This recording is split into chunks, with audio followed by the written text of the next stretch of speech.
Nous sommes très heureux et honorés de venir ici échanger avec vous. Donc, nous sommes des praticiens, nous sommes juste en face, et donc nous mettons en pratique finalement cette éducation aux médias. Alors, notre intervention va se faire en deux parties. Donc, la première, c'est la présentation de la classe média du lycée Montaigne. Donc présentation, c'est-à-dire sa création et le contexte, parce qu'il y a un contexte particulier par rapport à cette création. Ensuite, le fonctionnement de cette classe média. Pourquoi cette classe média? Quelles sont les questions qu'on se pose? Pourquoi on fait de l'éducation aux médias? Le fonctionnement de cette classe média, son contenu. Et en deuxième partie, on développera ce qu'on appelle les enjeux de la classe média. Et là, on va parler plus de contenu et on va se polariser plus sur justement les réseaux sociaux, parce que c'est un outil, c'est un outil qui est utilisé beaucoup par les élèves, par nos jeunes. Donc, et évidemment, le problème de la désinformation et du complotisme. Et nous allons parler aussi des biais cognitifs, parce que c'est aussi une question qu'on se pose, que nous allons développer l'année prochaine, pour notre prochaine année scolaire média, parce que c'est un défi, c'est réellement un défi vis-à-vis de ces jeunes qui sont en effet complètement submergés par les informations via ces réseaux sociaux qu'ils ne maîtrisent pas, contrairement à ce qu'on pourrait croire, un peu, mais pas tellement. Et donc on est là pour ça, pour essayer de cadrer un petit peu toutes ces choses-là. Pardon ? La diapo suivante. Oui, bien sûr. Alors, donc, voilà. Donc je vais commencer donc par cette introduction. Alors, la classe média du lycée Montaigne a été créée en 2013. Alors, elle a été créée dans un contexte particulier, donc je vais développer deux aspects. Alors, le premier, c'est la création d'autres classes médias, à Paris, enfin l'Académie de Paris, mais aussi ailleurs, qui a été créée par le Clémy. On a parlé du Clémy, donc c'est un partenaire absolument incontournable des enseignants, du monde de l'éducation. Et pourquoi on a créé ces classes médias? Donc c'est grâce à des coordonnateurs, les coordonnateurs académiques, et en particulier, je vais parler d'Étienne Récamier, qui a été il a créé les classes médias sur Paris. Enfin, du moins, il a demandé, proposé aux différents établissements la création de classes médias, justement pour rendre pérenne donc cette éducation aux médias qui ne l'était pas du tout. C'est-à-dire qu'en effet, elle était cantonnée à ce qu'on appelle la semaine de la presse et des médias, c'est-à-dire la troisième semaine du mois de mars. Toutes les troisièmes semaines du mois de mars, tous les établissements de France, que ce soit primaire, secondaire, lycée professionnel, etc., toute cette semaine-là, il y a une exploration des médias de façon très diverse. Donc, il s'agissait de rendre pérenne, donc de créer ce dispositif. Donc ça, c'est le premier aspect du contexte, c'est qu'il y a un contexte politique. C'est-à-dire qu'on est en les années 2010-2012, avec les attentats islamistes. Et en effet, à ce moment-là, les pouvoirs publics, je fais des petits raccourcis, mais parce qu'on a un problème de temps, mais les pouvoirs publics, donc, vont prendre conscience de l'importance de l'EMI, c'est-à-dire de l'éducation aux médias. Alors, je vais donner une autre date, c'est 2013, la loi d'orientation et de programmation sur la refondation des écoles et de la République, qui là va insister une fois de plus sur l'EMI, et après, en 2015, après les attentats donc contre Charlie Hebdo, en effet, l'EMI va être intégré dans le socle commun des connaissances, donc dans les programmes. C'est-à-dire que l'EMI va être en interdisciplinarité dans toutes les disciplines. Mais bien évidemment, concrètement, non, on ne peut pas dire que l'EMI soit enseigné dans toutes les disciplines, en anglais, etc. Non, c'est de manière extrêmement ponctuelle. Et donc, la classe média va pouvoir peut-être donner une alternative à cela. Alors, en ce qui concerne le lycée Montaigne, donc, cette création de classe média était la volonté commune donc, du Clémy, donc Étienne Récamier, d'un chef d'établissement, parce que ça c'est très important, c'est les chefs d'établissement qui sont quand même porteurs, enfin pas porteurs, mais disons c'est eux qui vont nous donner la possibilité, évidemment, de mettre en place cette classe média.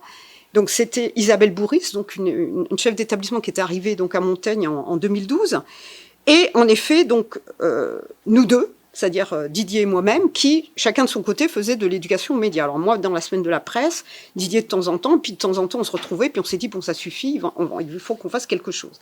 Voilà, donc elle a été créée. Alors, il faut savoir que donc ces classes médias ont été créées dans tous les établissements, enfin dans plusieurs établissements à Paris. Il y en avait une trentaine à l'époque. Je pense qu'il en a un petit peu moins maintenant. Et et c'est là le problème, à moyens constants. C'est-à-dire que chacun doit se débrouiller avec les moyens qu'il a. C'est-à-dire qu'on n'a pas créé d'heures, on n'a pas créé de postes. Il faut qu'on se débrouille. Voilà. Donc, l'éducation nationale. Voilà. Voilà. Donc, en effet, il faut une certaine pugnacité, on va dire, et aussi avoir des chefs d'établissement qui sont d'accord, qui veulent bien, qui veulent aller de l'avant, qui veulent, voilà. Donc nous, on a eu de la chance, on en a eu 2 qui étaient comme ça. Donc ça a été tout à fait positif en ce qui nous concerne. Et donc, on va passer, voilà. Alors, pourquoi enseigner les médias? Évidemment, alors, pourquoi enseigner les médias? Donc là, vous avez un certain nombre de questions. C'est ces questions qui sont fondamentales, c'est-à-dire que, bon, nos jeunes sont complètement submergés d'informations. Le monde des médias, les médias, c'est leur vie aussi. Bon, là, c'est plutôt les réseaux sociaux, plutôt qu'autre chose. C'est apprendre à décoder, c'est une évidence, à décoder les médias, c'est-à-dire l'information qui va être transmise. Quelle est cette information? D'où vient-elle? Il faut l'analyser, la décoder. Il faut la confronter avec d'autres informations. Et, bon, évidemment, c'est développer, du coup, donc, l'esprit critique de ces élèves, c'est-à-dire prendre une distance vis-à-vis de cela et essayer donc de trouver la bonne information, celle qui va répondre à un certain nombre de questionnements. Et aussi, c'est de comprendre donc le lien entre les médias, la démocratie et l'opinion publique. Donc ça, c'est voilà les raisons pour lesquelles on veut enseigner donc les médias, en tout cas d'une manière générale. Je parle du lycée Montaigne, mais je pense que c'est des problématiques qui se posent dans les autres établissements. Alors, les problématiques, eh bien, c'est celle-ci. Hein. Pourquoi s'intéresser aux médias? Donc, en effet, lorsque nous nous posons ce genre de questions avec nos élèves, hein, là, je commence à arriver vers les choses un peu plus pratiques, c'est-à-dire comment se passent nos cours, eh bien, on se pose ce genre de questions. Aux élèves, pourquoi s'intéresser aux médias? Est-ce qu'il existe plusieurs médias? Évidemment, les élèves, par exemple, connaissent très peu, ils connaissent la presse écrite par leurs parents. Alors, la radio, alors là, c'est encore plus loin, mais donc il faut qu'ils connaissent ces différents supports. Comment définir les médias?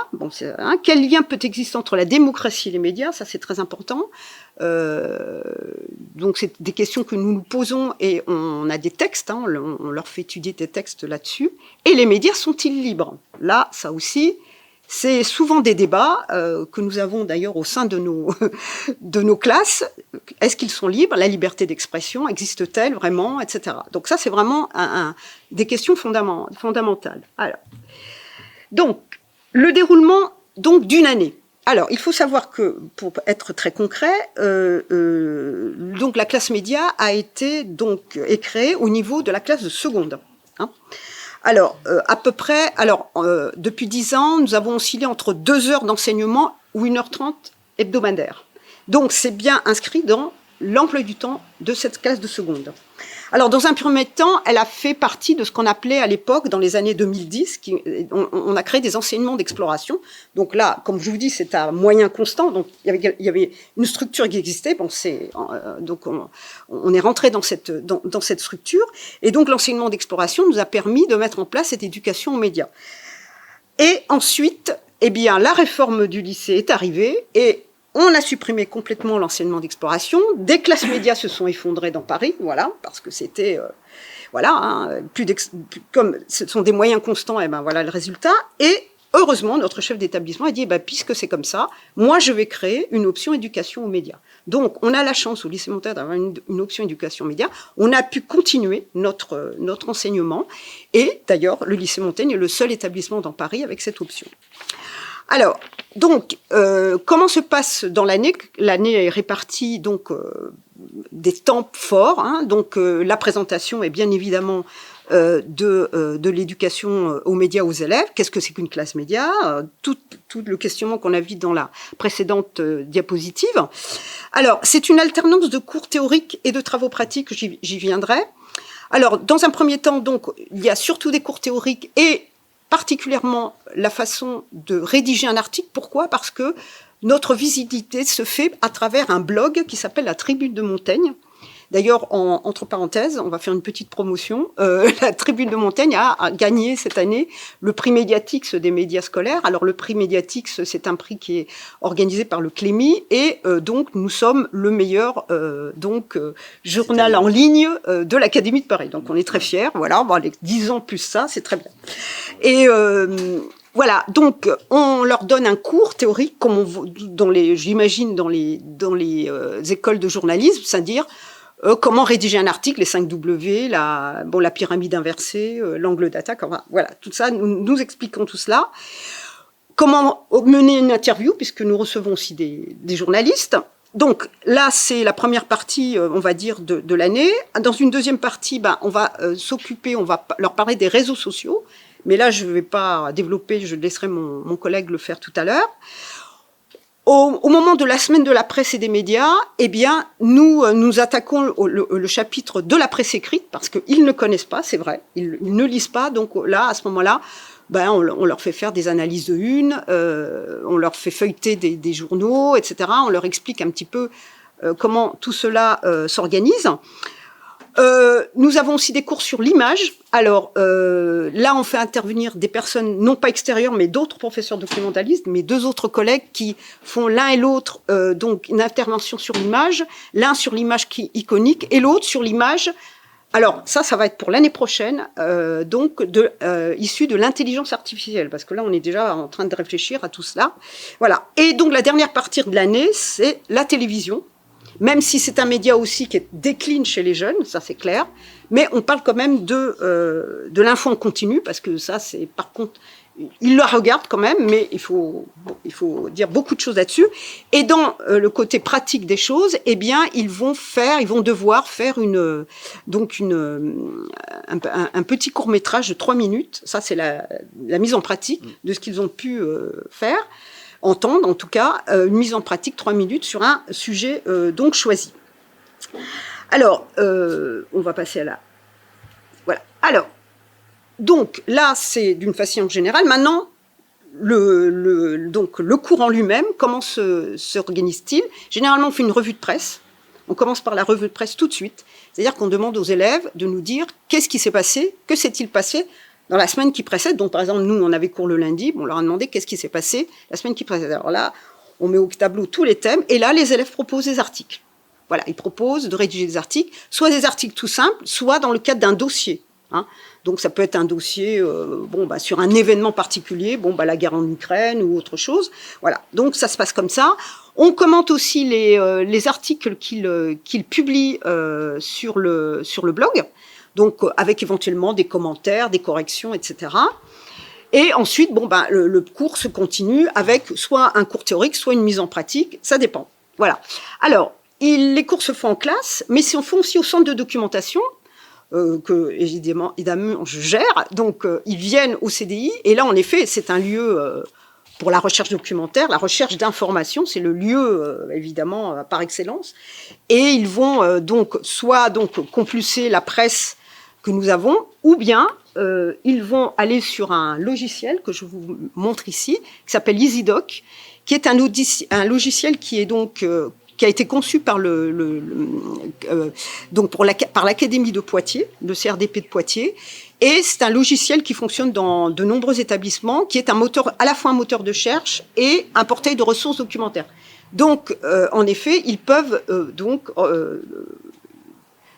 interroger pour trouver les informations par rapport à leurs articles ou autres, puisqu'on leur demande de sourcer leurs articles. Ça, c'est très important. Alors, voilà. Donc, alors, en dehors de ce que je vous ai expliqué, il y a toujours une thématique, un fil rouge qui va durer toute l'année scolaire. Et donc là, je vous ai mis la liste de tous ce qu'on a abordé, c'est-à-dire ce fameux fil rouge. Donc il y a eu des années où ça a été l'information par l'image, d'autres années la désinformation et fake news, donc ça a toujours été un fil rouge. Et ce fil rouge, eh bien, à la fin de l'année scolaire, se transforme en débat, parce que, en effet, nous clôturons toujours l'année scolaire par une soirée média. Et cette soirée média, eh bien, c'est l'occasion pour les élèves de rendre visible tout le travail que nous faisons toute l'année, donc à destination de toute la commune scolaire, les parents, donc évidemment, le CLEMI, tous les invités. Et en effet, ils présentent leurs travaux et ensuite, eh bien, se met en place une table ronde comme à la télévision, c'est-à-dire qu'on se reconstitue un plateau. Et là, eh bien, nous débattons sur justement le fil rouge de l'année. Alors, par exemple, le journaliste et le politique, un conflit d'intérêts. On a oublié de mettre le point d'interrogation, mais là, ça a été. D'ailleurs, ce débat-là avait été assez. Ah oui, parce que notre parrain, vous allez le voir tout de suite tout à l'heure. On va vous expliquer ce que c'est les parrains et les marraines. Eh bien, c'était Serge Moiti, et donc en effet, il y avait une sénatrice PS qui était là, donc il y a eu, ça a été un peu un débat un peu bon, mais c'est très intéressant et c'était très vivant. Donc voilà. Donc je vais passer. Voilà. Alors, les marraines et les parrains. Alors, qu'est-ce que c'est? En effet, une classe média qui est bon. Les classes médias, d'une manière générale, doivent toujours être parrainées par un journaliste.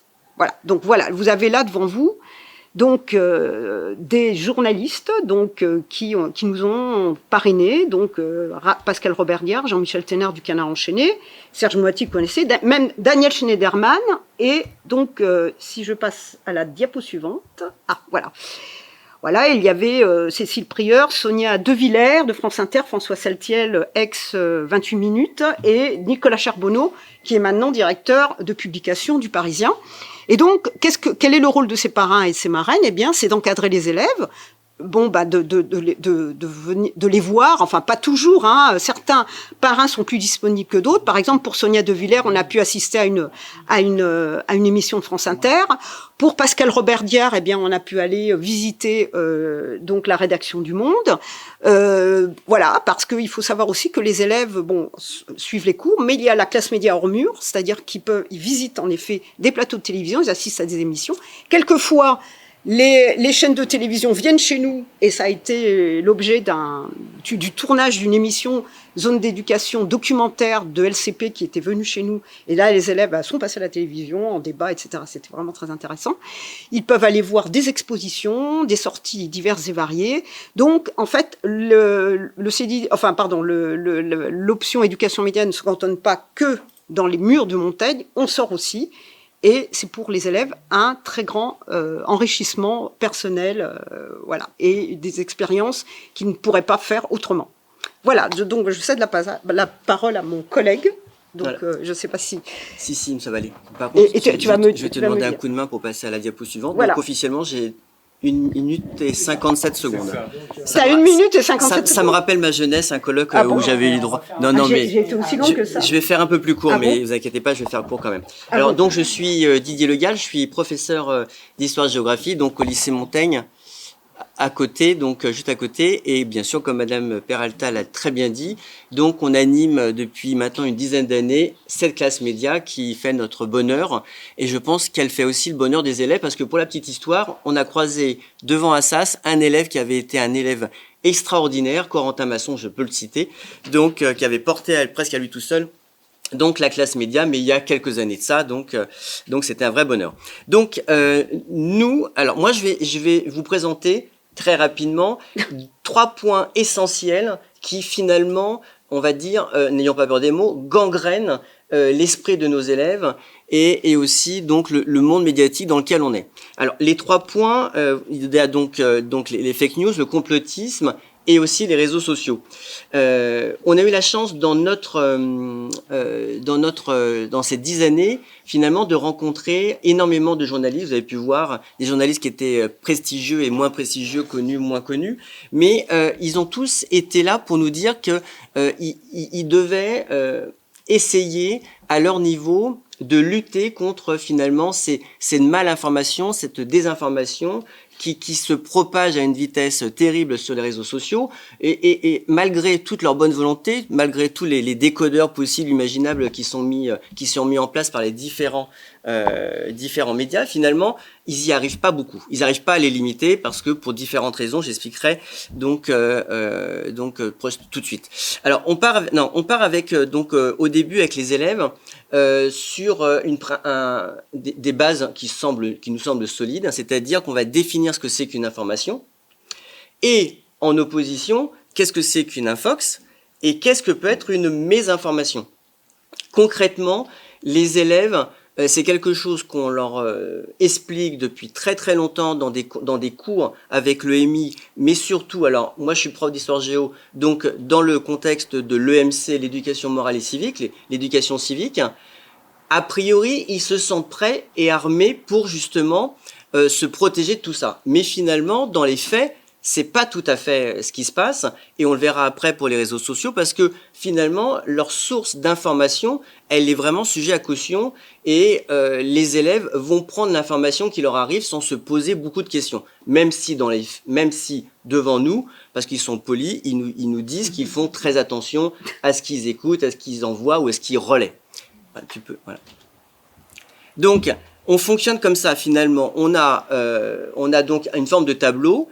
Un tableau qui marche par opposition, avec d'un côté, qu'est-ce que c'est qu'une information fiable et qu'est-ce qu'une information qui est biaisée et fausse.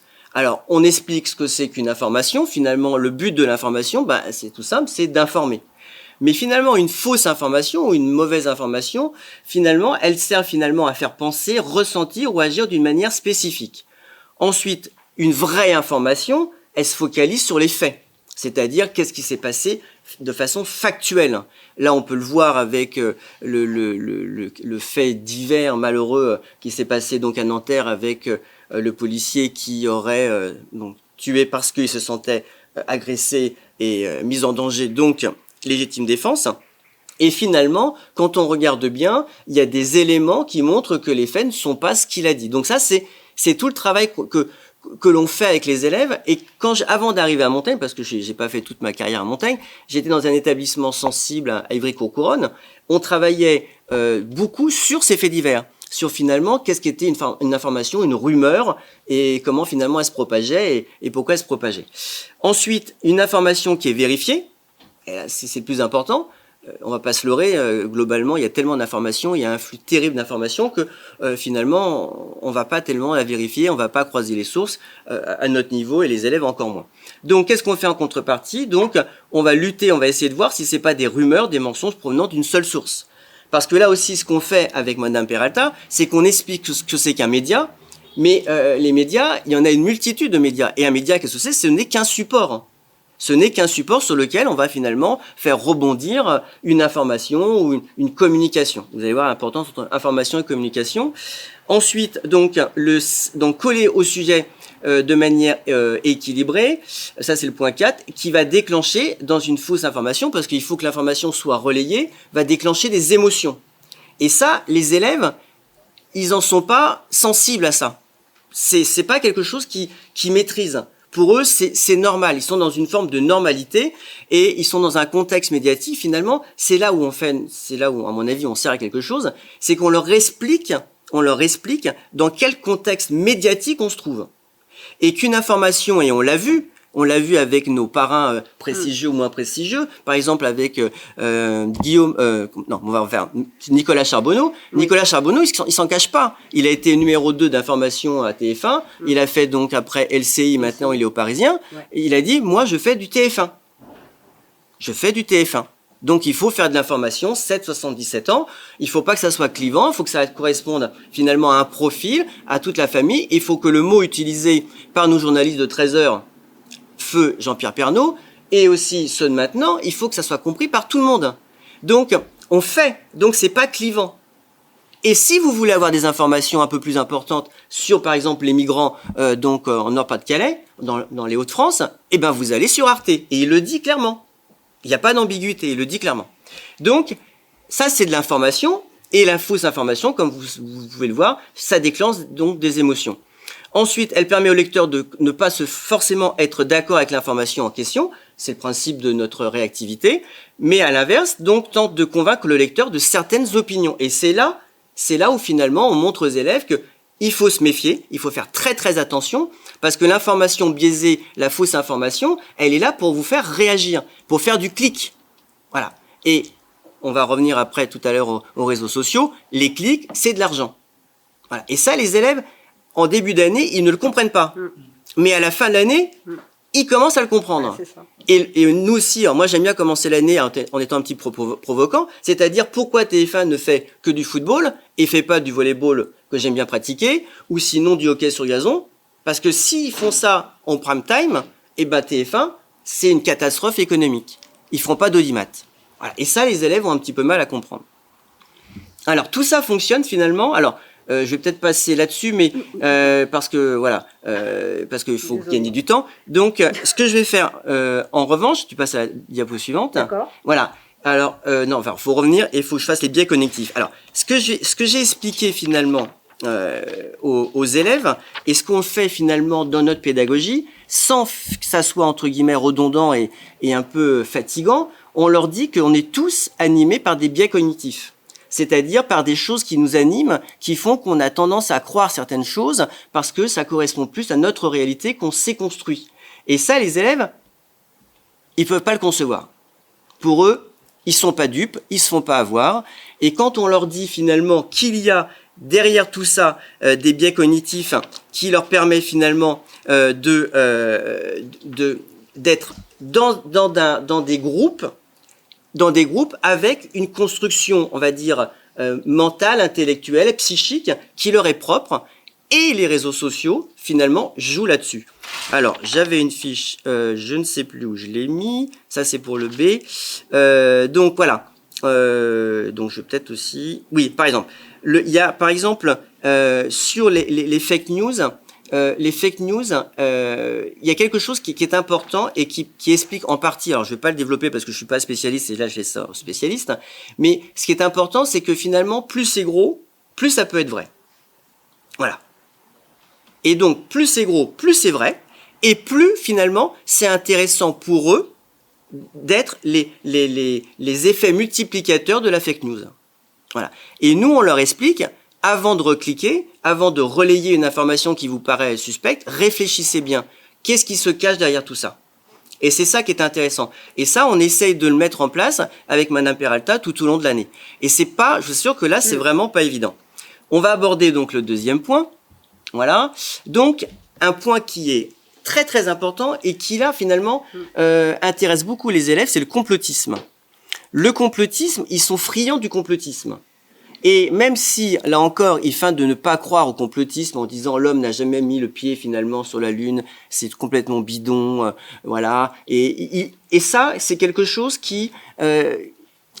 bon, ils veulent pas le croire, mais finalement, ils sont friands. Et là aussi, c'est très important de leur faire prendre conscience qu'il faut impérativement se méfier parce que derrière le complotisme, alors on fait une séance de 2 heures sur le complotisme, mais le complotisme, c'est tout sauf innocent, c'est tout sauf quelque chose qui est innocent et ça porte atteinte à notre mode de fonctionnement politique, le complotisme. Le complotisme, alors on leur explique que derrière le complotisme, on va toujours essayer d'attaquer une minorité. Et là, ils commencent un petit peu à tendre l'oreille et à se dire pourquoi. Voilà. Et tout ce travail que l'on fait donc en classe, on essaie. Alors là, on essaie de leur montrer finalement, de leur expliquer que derrière tout ça se cachent véritablement là les biais cognitifs. Alors, on peut passer aux biais cognitifs parce que sinon je vais être encore trop long. On descend. Là, Vas-y, descends encore. Voilà, c'est voilà. Donc, ces biais cognitifs, vous avez par exemple, elles offrent une explication simple à une réalité complexe ou douloureuse. Elles flattent notre ego en nous faisant croire que nous sommes plus malins que les moutons qui croient à la version officielle. Alors ça, c'est quelque chose qui marche. Ils veulent pas être dans le rang, donc ils se distinguent des autres.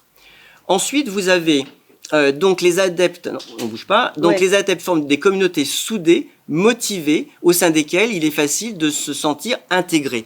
Et ça, c'est très important parce que dans l'histoire du complotisme, on le voit avec le monde médiatique dans lequel on est, dans tous les films qu'on peut imaginer, il y a toujours cette idée, alors pour pas aller trop loin, mais par exemple avec James Bond, avec Spectre, cette société secrète qui serait derrière tout ça, avec l'État profond, finalement, nos hommes politiques qui ne seraient que des marionnettes, qui seraient donc manipulés par des gens qui seraient donc derrière eux et qui leur diraient de faire des choses. Et ben ça, ils sont sensibles à ça, mais ils ont du mal à le croire, ils ont du mal à l'imaginer, et on essaye de faire, alors pas des cours théorie parce que c'est pas vrai, on mentirait si on disait ça, mais on essaye de façon, on va dire, implicite, de leur dire que méfiez-vous. Derrière ces théories, finalement, vous avez des gens qui sont malveillants. Et j'en reviens au thème initial qui nous a animés tout au début, qui était donc les médias et la démocratie, la République. Je dis, méfiez-vous. Notre démocratie, actuellement, elle se porte pas si bien. Alors pour eux, ils ouvrent grand les yeux comme ça. Il faudra qu'ils aillent en AGGSP première pour faire qu'est-ce que la démocratie, pour comprendre qu'elle va pas très bien.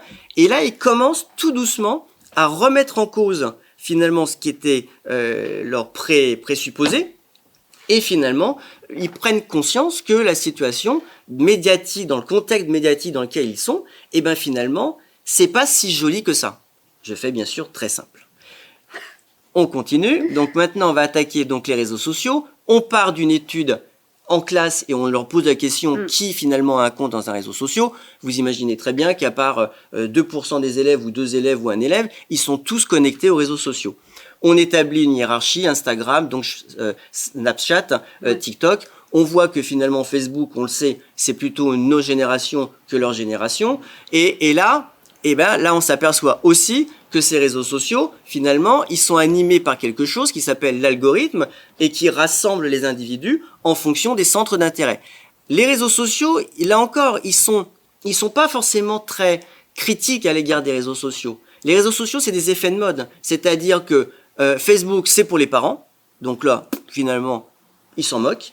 Ils ont leur compte WhatsApp parce que ça sert à passer les cours et ça permet de constituer un groupe classe. Mais finalement, ça reste purement, entre guillemets, lycéens et ainsi de suite. Mais TikTok et les autres, là, ça les motive. Donc là aussi, on essaye de travailler, on essaye de travailler sur, finalement, ces réseaux sociaux, leur montrer que, et là, on le voit, nous, concrètement, avec nos élèves, il y a un vrai problème d'addiction concernant les réseaux sociaux, et avec toutes les idées, toutes les pensées qui sont véhiculées par les réseaux sociaux, j'en ai montré un certain nombre. Donc les addictions, dépendance, exposition à des contenus violents, cyberharcèlement, pédopornographie, arnaque, et ainsi de suite. Et cette année, on a eu la chance d'avoir un de mes anciens élèves qui est maintenant docteur en informatique, en intelligence artificielle, et il a fait un exposé aux élèves de seconde de cette année où il a utilisé un terme qui est vraiment d'actualité, mais qui montre le malaise de nos élèves, de notre société, c'est l'enfermement numérique. Et là, je crois qu'on n'en prend pas véritablement conscience. C'est un vrai problème. J'insiste pas plus là-dessus. Voilà. Donc là, les biais cognitifs, là encore, qu'on essaie de faire passer à travers notre pédagogie, et qu'on leur explique, mais là ils sont hyper méfiants parce que finalement on montre leur faiblesse, mais quand je dis leur faiblesse, c'est notre aussi, faut pas se leurrer, on est un petit peu dans ce problème. Le biais de confirmation, qui est le sentiment de partager la même idée avec un groupe d'individus. Ensuite, le biais émotionnel, réaction à chaud à une information surprenante qui suscite la surprise, la peur ou le dégoût. Le biais de popularité, alors les réseaux sociaux c'est super, moi j'en ai un, je suis sur un réseau social, j'aime bien que mes camarades me like pour dire bravo, t'as bien couru ce week-end. Bon, c'est pas méchant, voilà. Mais dans d'autres domaines plus critiques, ça peut poser problème. Ensuite, vous avez le biais de popularité, je l'ai dit, le biais d'autorité, faire confiance à une personne publique qui fait référence. Et là, c'est les influenceurs. Les influenceurs, regardez le nombre de followers, de gens abonnés à leur compte, c'est du délire. C'est du délire. Alors, je dirais que pour la conclusion de la partie... définitive. Ça me rappelle ma jeunesse. Donc, définitive, on va donc... notre enseignement, moi je pense que notre enseignement est quelque chose d'essentiel. Mais quand je dis le mot essentiel, il n'est pas assez fort. Il est vital. Il est vital pour notre société. Il est vital, entre guillemets, pour notre démocratie. Et j'irai même plus loin, pour notre système politique, qui est donc la République. Il est vital aussi pour nos élèves. parce que nos élèves qui sont donc en seconde, ce sont des élèves qui vont voter par la suite. Et nos contextes médiatiques dans lequel on est de plus en plus troublé, parasité, gangréné par des gens qui sont malveillants, n'ayons pas peur des mots, et il faut apprendre aux élèves. Il faut apprendre aux élèves à décoder donc tous ces médias. Et c'est pour ça qu'avec Madame Peralta, donc j'ai vraiment écourté ma conclusion, mais avec Madame Peralta, depuis 10 ans, quotidiennement, on se voit et hebdomadairement, on y va avec les élèves pour essayer de leur montrer l'importance des médias pour notre démocratie. Il n'y a pas de démocratie sans médias, mais aussi que nos médias sont malades et qu'il faut, entre guillemets, les comprendre pour essayer de les améliorer. Je vous remercie. Bravo. Merci.